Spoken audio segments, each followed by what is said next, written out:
한라봉 좀 따고 있습니다. 제주도에만 한라봉이 있는 줄 알았는데 해남에도 한라봉을 재배를 하고 있고요. 레드향이나 이런 망감류들도 재배를 많이 하고 있어요. 저 같은 경우에는 한라봉만 지금 재배를 하고 있고요. 나와서 하시죠.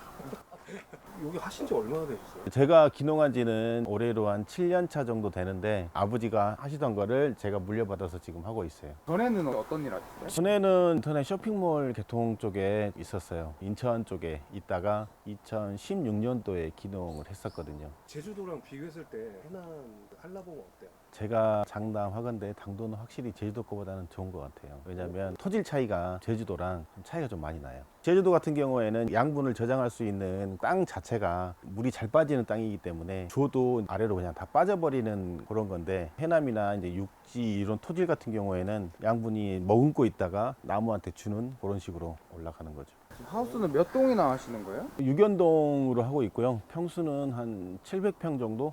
이런 끈 같은 건 뭐예요? 이거는 한라봉을 잡아주는 끈이에요. 제주도 같은 경우에는 저희랑 방식이 좀 틀린데, 제주도는 위에서 내려서 하나씩 다 묶는 스타일인데 저희는 이렇게 가지로. 안 그러면은 얘가 무거워지니까 다 중간에 끊어져 버리면 상품 가치가 없어요. 잡아주는 거죠. 아예 끊어지지 않게. 얼마나 키워야지 이 정도로 클 수 있는 거예요? 한 4월 정도에 꽃이 피기 시작을 해서 좀 더 크다가 10월 정도에 이렇게 색깔이 들기 시작하고요. 12월 말부터나 1월 정도에 수확을 해서 판매를 하고 있어요. 지금은 이제 당도를 좀 올리기 위해서 열심히 노력을 하고 있습니다. 어떤 노력을 해요? 땅에다가 영양제라든가 미생물이라든가 이런 것들을 현재는 주고 있고요. 수확 시기가 되면 물을 좀 끊는, 그러니까 물을 안 주는 거죠. 바짝 마르게 해가지고 목마르게 한다? 스트레스가 좀 있어야만 한라봉도 당도가 좀 올라가더라고요. 평상시에 스트레스를 좀 받으세요?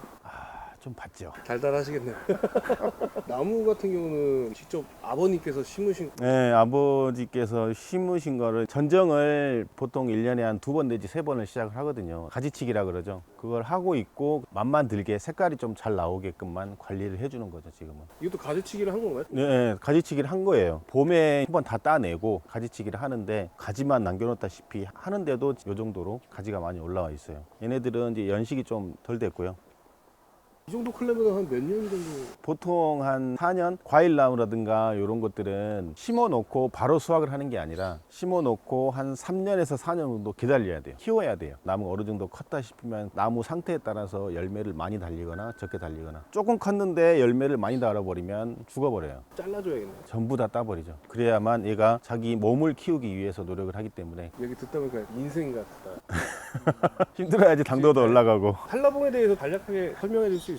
다들 아다시피 한라봉이나 이제 귤류는 이제 비타민 종류가 많이 들어있고, 한라봉 같은 경우에는 달콤한 맛, 새콤한 맛 두 가지가 있어요. 지금 먹으면 조금 신맛이 강해요. 근데 요게 맛이 제대로 들고 나서는 단맛이 쫙 올라와요. 산이 빠지면서 3월 정도에 전정을 다 하고 나서 한 4월 정도에 꽃이 피기 시작을 해서, 얘는 수정이 필요가 없는 과수나무이기 때문에 6월 정도에는 열매 솟기를 하고 7월부터는 이제 계속 이제 관리를 하는 거예요. 나무가 위로 너무 올라가지 않게끔 하고, 가지가 너무 많으면 병충해가 또 많기 때문에 그런 거에 또 신경을 쓰고요. 그러다 보니 1년이 또 다 돼가네요. 키우는데 까다롭진 않으세요? 생자나무 가시가 중간중간에 박혀 있어요. 나무 전정할 때나 그럴 때는 온몸에 상처를 다 입죠. 맛은 볼 수 있나요? 가능합니다. 따드릴게요. 잠시만요.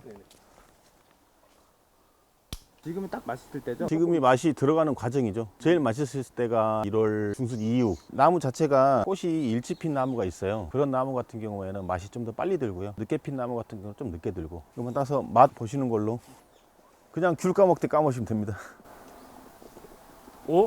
어떠세요? 맛있는데? 지금 이게 새콤하잖아요. 1월 정도 되면은 신맛이 빠지면서 단맛이 쫙 올라오면서 더 맛있어져요. 되게 쉬지 않고 맛있는 신맛? 보통들 다 레드향으로 품종 갱신을 하시는데, 전국 탑이 한번 돼보고 싶어서 한라봉에 목숨을 걸었습니다. 그래도 인기 많지 않나요? 레드향에 좀 밀리는 감이 없잖아 있어요. 레드향 같은 경우에는 당도가 워낙 높다 보니까, 그래도 이제 한라봉 찾으시는 분들은 달콤달콤 그 맛에 많이들 찾으시더라고요. 판매가 어디에? 직거래 위주로 판매를 하고 있고요. 구정이랑 거의 맞물리다 보니까 설 선물로 거의 대부분 나가고, 첫 해에는 대부분 해남 위주로 판매를 했고, 두 번째부터는 점점 범위를 좀 넓혀가서 인터넷 온라인 쪽 일을 했었기 때문에 온라인 쪽은 자신이 있어서 그쪽으로 좀 판매를 하고, 지금은 없어서 못 팔 정도의 판매를 하고 있습니다. 온라인이 몇 번?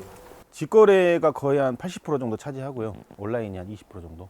그럼 마진율이 좀 높겠네요. 일반 공판장을 보내는 것보다 소비자랑 다이렉트로 거래를 하기 때문에 마진율은 높다고 봐야 될까요? 몇 프로 정도? 매출로 따지자면 해마다 일정하게 열리는 과일이 아니기 때문에 병해충으로 인해서 못 파는 경우도 있고 평균적으로 한 5천만 원 정도는 올리는 것 같아요. 이것뿐만 아니라 골드키위도 1200편 정도 기농하고 나서 시작을 했어요. 올해 처음 제대로 수확을 해서 지금 하고 있는 게 뭐냐면 설 선물용으로 한라봉이랑 골드키위랑 혼합해서 선물 세트로 판매할 계획을 잡고 있어요. 그럼 여기저기 한번 억대 연봉, 연봉은 억대 연봉 같은 그 정도 나올 겁니다. 이게 지금 원래 초록색이었다가 이렇게 된 거예요? 얘도 익어가는 과정인데 원래는 여색이었다가 이렇게 변해서 이쪽으로 넘어가요. 여기서 좀 더 익으면 이렇게 색깔이 틀리잖아요. 여기는 꽃이 엄청 늦게 핀 꽃이에요. 7월 정도에 꽃이 피면 열매가 너무 울퉁불퉁하고 못생겨져요. 근데 이게 한 3월 정도에 따면은 얘보다 맛있어요. 그래서 저희가 일부러 요거는 몇 개씩 놔둬요. 저희가 먹으려고. 여기 3월에 다시 오자. 아까 못 보여드렸던 가시. 엄청 날카롭네요. 이 줄기는 한라봉이 맞잖아요. 예. 근데 이제 생자나무 가시가 나오더라고요. 혼혈이네, 혼혈. 네, 혼혈이라고 보시면 돼요. 생자 열매가 열리는 경우는 없고. 그런 경우는 없어요. 왜냐하면 아래 뿌리에서 저기에서 자근이라고 판단되는 뿌리 같은 경우에는 다 절단을 해버려요. 자근이라는 게 뭐냐면 한라봉 뿌리만 나와야 되는데 한라봉 나무에서 내려오는 뿌리가 간혹 있어요. 그런 거는 나무 위에 영향을 좀 미쳐요. 예비 농업인들한테 한마디 해줄 수 있나요? 제일 첫 번째가 금전적인 부담이 가장 클 거예요. 저 같은 경우에는 위에서 내려올 때 3년치의 생활비를 가지고 내려왔어요. 3년 동안 수입이 없다 생각을 하고 지낼 수 있는 자금은 마련을 해 두셔야 되고, 두 번째로는 자기하고 맞는 작물을 선택을 하셔야 돼요. 그걸 선택을 못하면 힘들 때는 그냥 힘만 들고 돈은 안 되고, 자기가 원하는 작물이 있으면 그거를 먼저 기농하시기 전에 체험을 한번 해보고 그 다음에 맞다 싶으면 그쪽으로 쭉 밀고 가야지, 이것저것 손대다 보면 그냥 아무것도 안 되는 경우가 많이 봤어요. 그 다음에 돈이 가장 문제죠. 어느 정도의 돈은 들고 오셔야 될 겁니다. 벼농사를 기준으로 하면 벼를 심을 때 이양기 4천만 원, 트랙터 최하 한 8천 정도는 들어야 돼요. 그러고 나서 벼 베는 기계, 콤바인, 요거는 비싼 거는 2억까지 가요. 그러니까 그런 부분도 세심하게 계획을 하고 오시는 거를 저는 추천을 해드리고 있습니다. 해남군한테 고마운 거 있나요? 2018년도에 청년창업농이라는 국가에서 시행하는 제도의 1기 선발인데, 제 나이가 그때 딱 막차 타임이라서 그거가 가장 큰 도움이 됐고요. 그 다음에 농업기술센터에서 교육을 받는 그런 교육과정도 많이 도움이 됐고, 해남 군에서 지원해주는 사업들, 비료 사업이라든가 뭐 이런 다양한 사업들로 인해서 비용 부담을 줄이는 걸 많이 도움이 됐어요. 귀농하실 때 가장 먼저 가봐야 될 곳이 귀농기촌센터도 있지만 농업기술센터가 가장 도움이 많이 되거든요. 거기에서 도움을 받을 수 있는 정보는 거의 대부분 다 받을 수 있기 때문에 이런 것들을 많이 알아보셔서 계획을 잡으셨으면 좋겠어요. 저희 농장은 땅끝 키봉이 농장인데요. 작년까지만 해도 키위가 수확이 안 됐었는데 올해부터는 골드키위도 수확을 하고 한라봉도 수확을 하기 때문에 전국에서 탑을 먹을 때까지 계속 할 겁니다. 키봉이 농장 검색하시면 됩니다. 감사합니다.